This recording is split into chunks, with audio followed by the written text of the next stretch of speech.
আজ রংপুর যাচ্ছেন বিএনপির চেয়ারম্যান তারেক রহমান। দুপুরে বগুড়া থেকে রংপুর যাবেন তিনি। আর এরই মধ্যে মাঠে জড়ো হতে শুরু করেছেন নেতাকর্মীরা। আরও জানাতে রংপুরের কালেক্টরেট ঈদগাহ ময়দান থেকে যুক্ত হচ্ছেন মোকাররম হোসেন। মোকাররম, দীর্ঘ 22 বছর পর রংপুরে আসছেন বিএনপির চেয়ারম্যান তারেক রহমান। জনসমাবেশ কেমন দেখছেন, তার আগমন উপলক্ষে একটু জানান আমাদের।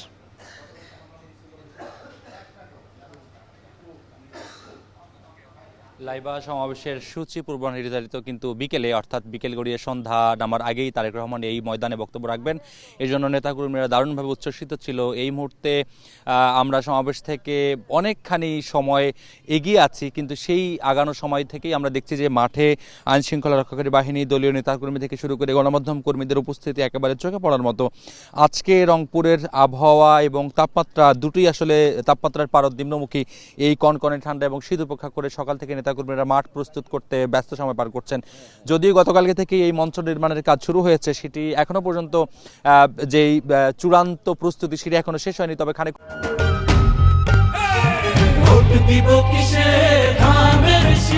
মধ্যে সেই প্রস্তুতি শেষ হবে।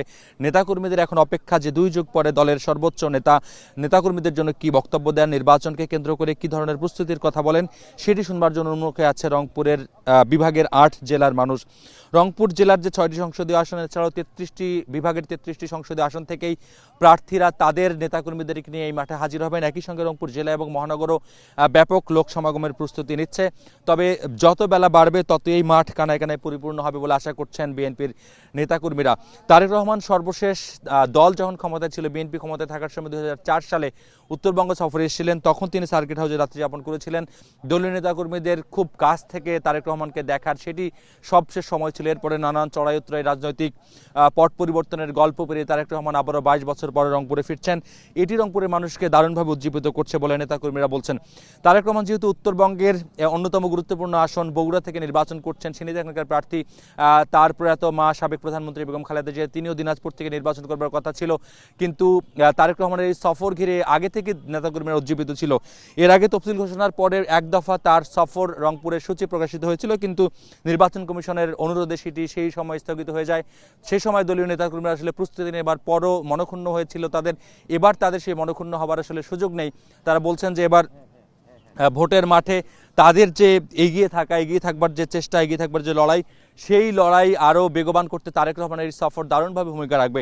রংপুরের 6টি যে সংসদীয় আসন রয়েছে, সেই সংসদীয় আসনের প্রত্যেকটিতেই বিএনপি এককভাবে প্রার্থী দিয়েছে। নীলফামারীর 4টি আসনের মধ্যে 1টি আসন জোট শরিককে ছেড়ে দিয়েছেন, বাকি 3টিতে বিএনপি প্রার্থী রয়েছে। এছাড়া বিভাগের বেশিরভাগ আসনেই বিএনপির একক প্রার্থীরা আসলে নির্ভর সময় পার করছেন। তবে বিদ্রোহী প্রার্থীদের জন্য বিএনপির ভোটের মাঠের প্রচারণার যে ব্যাঘাত, সেটি আসলে কিভাবে এখানকার নেতাকর্মীরা আসলে মোকাবেলা করবেন, সেই নির্দেশনা নিশ্চয়ই আজকে চেয়ারম্যানের বক্তব্য থেকে আসবে। নেতাকর্মীরা অপেক্ষা করছেন, আমরা অপেক্ষা করছি তার বক্তব্যের পরে। রংপুর কালেক্টরেট ঈদগাহ ময়দান থেকে যুক্ত ছিলেন সহকর্মী মোকাররম হোসেন। ওয়াটার পাম্পের রোটর এখন